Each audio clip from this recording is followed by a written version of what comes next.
Well, it's a first tonight. The voting is over. The paperwork is signed, but the battle over redistricting continues. Good evening. I'm Keith Kate. And I'm Stacey Scheibel. It's drawing legal action from groups who say the new lines violate the state's constitution.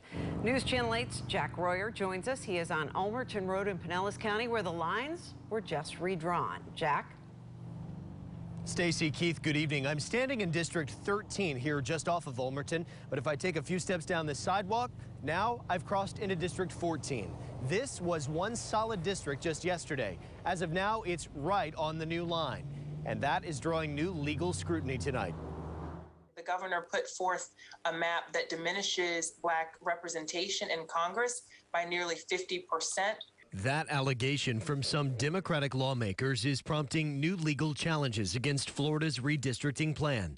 Every 10 years, the legislature is charged with drawing new congressional lines. This year, it happened in a special session, and the governor's office drew the new maps themselves. Is it fair to call it unprecedented that the governor's office has drawn these maps themselves? That is unique, but the fact that governors have been involved in redistricting is not unique. Dr. Susan McManus is an expert on Florida politics. She says the takeaway for voters: be informed. Every person needs to know that they need to inform themselves when it comes time to vote as to who the candidates are that are running to represent their district.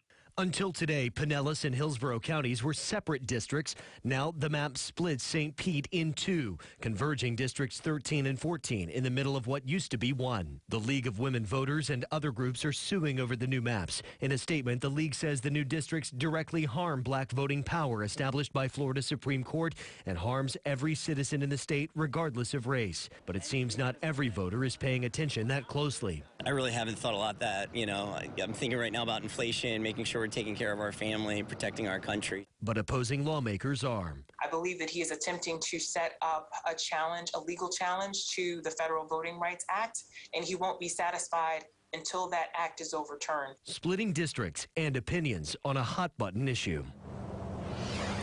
So what about the midterms? Experts, including Dr. McManus, say any legal challenge is unlikely to have an effect that would affect the districts for the midterm elections, if in fact those legal challenges make any difference at all.